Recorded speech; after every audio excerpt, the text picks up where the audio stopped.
Hello friends, नमस्कार। मैं हूं नीरज राय और स्वागत है आपका फार्मा हार्ट्स में। दोस्तों, आज के वीडियो में हम डिस्कस करने वाले हैं फार्मास्यूटिकल केमिस्ट्री सेकेंड ईयर के सिलेबस के बारे में।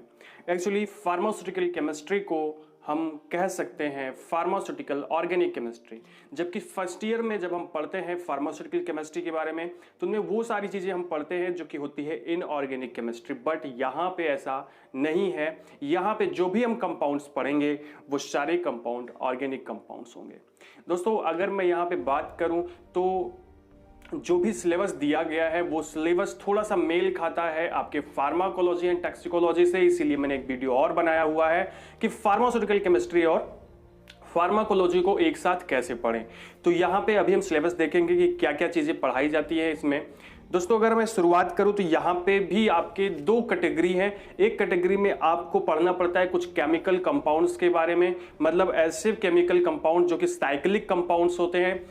मतलब जो बेस है एक तरह से फार्मास्यूटिकल केमिस्ट्री का, मतलब आपको थ्री रिंग के जितने भी कंपाउंड हो, थ्री रिंग तक के जितने भी कंपाउंड्स होते हैं उनके बारे में आपको पढ़ना होता है। ये आपका पहला चैप्टर होता है। एक्चुअली ये कभी कभी क्वेश्चन पूछ लेता है एग्जाम में, वैसे अक्सर ये क्वेश्चन नहीं पूछा जाता है।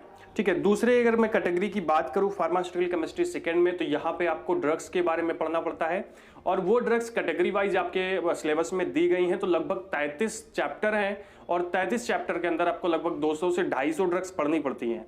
200 से 250 आपको ऑर्गेनिक कंपाउंड्स पढ़ने पड़ते हैं और यहाँ पे मैं आपको बताऊं कि लगभग 100 से 120 कंपाउंड्स ऐसे हैं केवल जिन्हीं के केवल आपको लगभग, अब मुझे एकदम कंफर्म भी चीज़ें ऐसे क्लियर नहीं है, फिर भी ऐसा कह सकता हूँ लगभग 80, 100 या 120 इन्हीं के रेंज में कुछ ऐसे केमिकल कंपाउंड्स हैं जिसके ऊपर डाट लगा हुआ है, मतलब स्टार लगा हुआ है आपके सिलेबस के अंदर। अगर आप देखोगे तो आपको समझ में आ जाएगा, आप उसको गिन लीजिएगा। वो सारे कंपाउंड्स का केमिकल स्ट्रक्चर हमें तैयार करना है, बाकी किसी का भी केमिकल स्ट्रक्चर तैयार नहीं करना। अगर आपका बेस मजबूत नहीं है केमिस्ट्री का तो मैं आपको बिल्कुल भी नहीं कहूंगा कि आप फालतू की मेहनत बहुत ज्यादा करो, क्योंकि फिर आपको केमिकल कंपाउंड्स तभी इंपॉर्टेंट है जब आपको कहीं पे टीचिंग करनी हो। बाकी अगर आपको पेपर देना है तो उनके आपको कोई जरूरी नहीं कि आप केमिकल कंपाउंड्स याद करिए, पर जो दिए गए हैं स्टार हैं, मतलब जो स्टार लगा है उसको आपको जरूर से जरूर उसका केमिकल कंपाउंड तैयार करना पड़ेगा।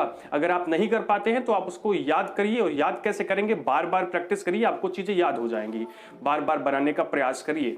ठीक है, तो चलिए देख लेते हैं वो कौन कौन से टॉपिक्स हैं। तो सबसे पहला आपका टॉपिक है एंटीसेप्टिक एंड डिसइंफेक्टेंट। एंटीसेप्टिक और डिसइंफेक्टेंट के बारे में मैंने आपको बताया था थोड़ा बहुत पहले भी कि ऐसे कंपाउंड्स होते हैं एंटीसेप्टिक जो कि बैक्टीरियासाइडल होते हैं और लिविंग सेल पे यूज किए जाते हैं, जबकि डिसइंफेक्टेंट जो होते हैं वो नॉन लिविंग पे यूज किए जाते हैं।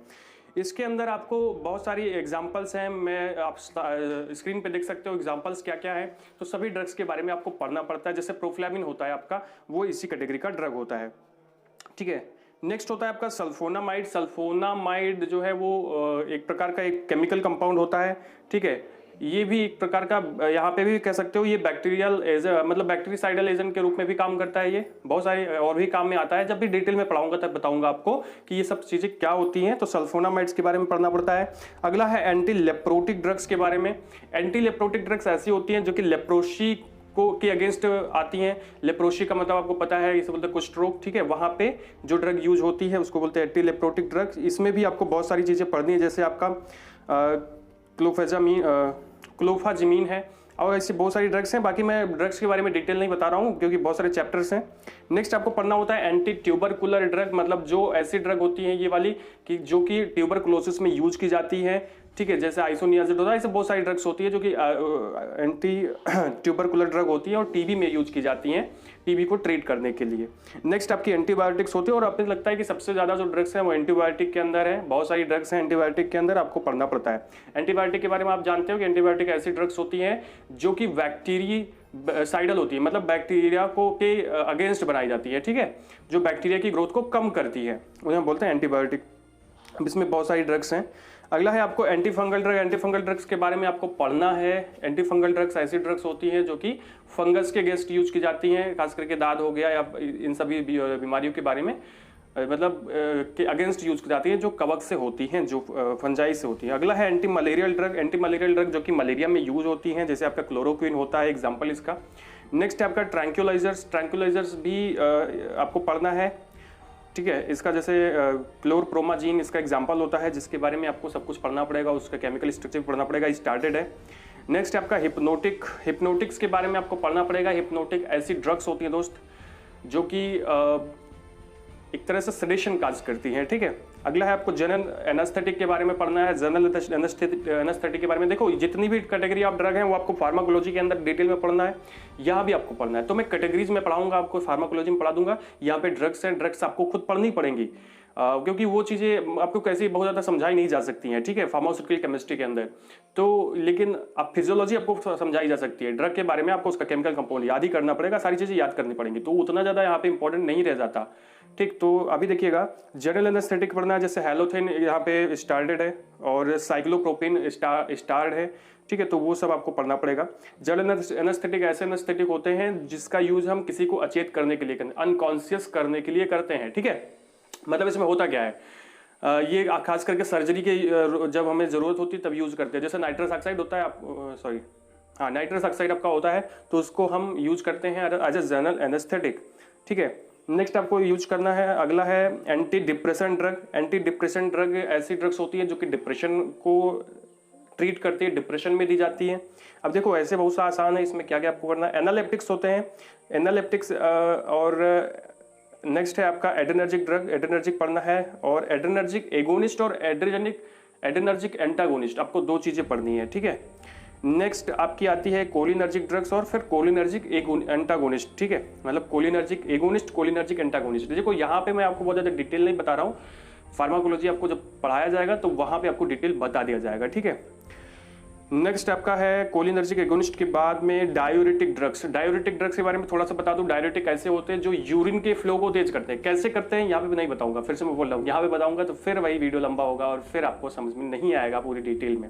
तो डायूरेटिक ड्रग्स ऐसी ड्रग्स होती हैं जो कि यूरिन के फ्लो को बढ़ाती, यूरिन की मात्रा को ज्यादा कर देती है, उनको हम बोलते हैं डायूरेटिक ड्रग्स, ठीक है। नेक्स्ट आपकी है यहाँ पे कार्डियोवैस्कुलर ड्रग। देखो कार्डियोवैस्कुलर ड्रग के अंदर आपको बहुत सारी ड्रग्स पढ़नी पड़ती है। कार्डियोवैस्कुलर ड्रग्स ऐसी ड्रग्स होती हैं जो हमारे कार्डियोवैस्कुलर सिस्टम को प्रभावित करती हैं किसी भी तरीके से।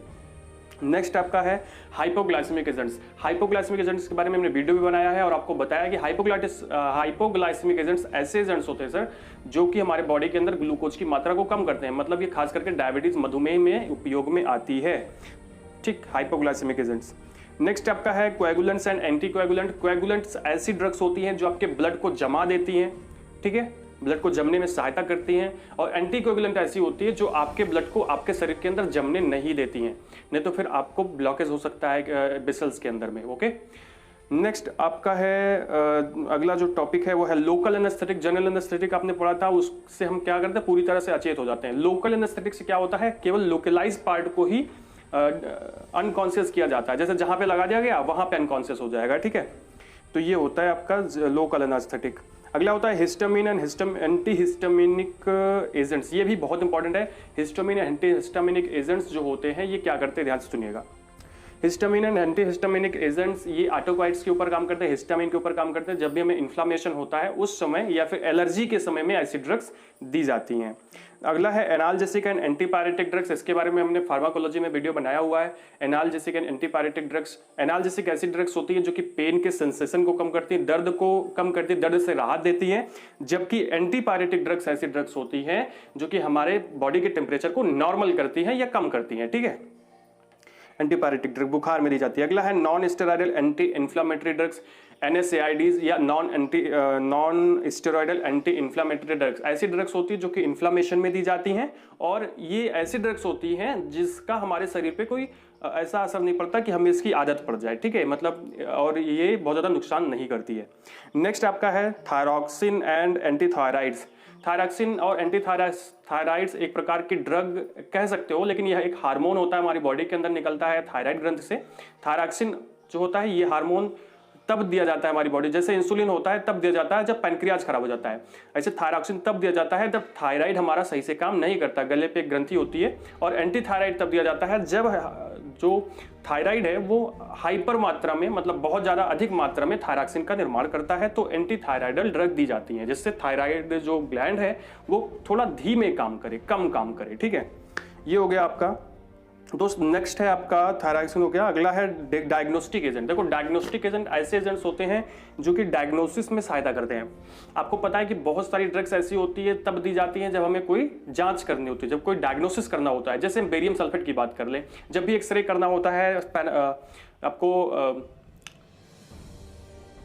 अल्ट्रासाउंड करना होता है, सोनोग्राफी करनी होती है, तो क्या होता है तब आपको बेरियम सल्फेट खिलाया जाता है। क्यों खिलाया जाता है? ताकि आपकी स्क्रीनिंग अच्छे से हो सके। तो ये एक प्रकार का डायग्नोस्टिक एजेंट होता है। ऐसे बहुत सारे डायग्नोस्टिक एजेंट होते हैं।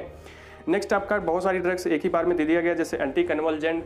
एंटी कन्वल्जेंट्स जो होती है वो दौरे के समय यूज की जाती है। जैसे आपको कन्वल्जेंट्स होते हैं, मिर्गियान आप जानते होंगे, ठीक है, तो एंटी कन्वल्जेंट वहां पे यूज की जाती है। कार्डियक ग्लाइकोसाइड्स होती हैं।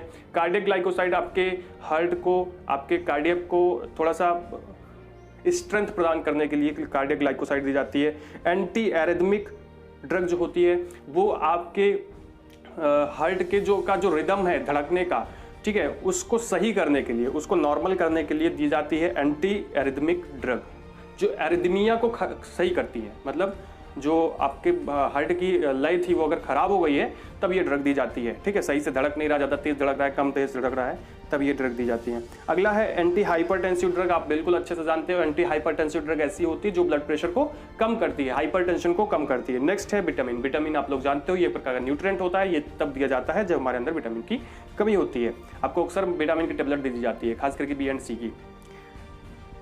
ओके, नेक्स्ट आपका है नेक्स्ट है स्टेरॉयडल ड्रग। स्टेरॉयडल ड्रग को हम ओपियाइड ड्रग भी बोलते हैं और इसे ये जो है ये हैबिट फार्मिंग ड्रग होती है।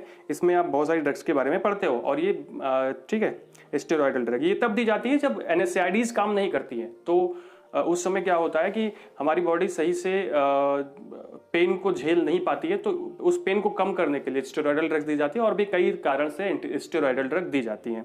नेक्स्ट आपका है और लास्ट टॉपिक है एंटी नियोप्लास्टिक ड्रग। दोस्त एंटी नियोप्लास्टिक ड्रग्स ऐसी ड्रग्स होती हैं जो आपके बॉडी के अंदर अगर कोई सेल बहुत ज्यादा ग्रो कर रही है। नियोप्लास्टिक का मतलब क्या होता है? जब कैंसर फॉर्म होता है तो उस समय हमारी बॉडी के अंदर नए स्ट्रक्चर फॉर्म होने लगते हैं, नए स्ट्रक्चर बनने लगते हैं। उस नए स्ट्रक्चर को काउंटर करने के लिए एंटी नियोप्लास्टिक ड्रग दी जाती है, ठीक है। इसमें क्या होता है कि जैसे मान लीजिए कोई सेल ज्यादा ग्रो कर रही है, उस ज्यादा ग्रो जो सेल कर रही है अगर उसको काउंटर नहीं किया गया, उसको रोका नहीं गया, तो क्या होगा, वो कैंसर का रूप ले लेगी। तो तब एंटी नियोप्लास्टिक ड्रग दी जाती है।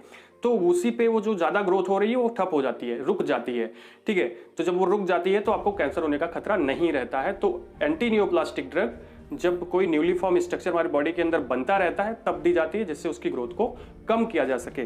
तो ये मैंने आपको बता दिया जो कि कैटेगरी था फार्मास्यूटिकल केमिस्ट्री के अंदर पढ़ने के लिए। ऐसा फार्माकोलॉजी के अंदर भी आपको पढ़ना पड़ेगा। एक थोड़ा सा लंबा सा सिलेबस है आपके बारे में और आपको ये सारी चीजें पढ़नी पड़ेंगी, तब भी आप एक अच्छे फार्मासिस्ट बन सकते हो।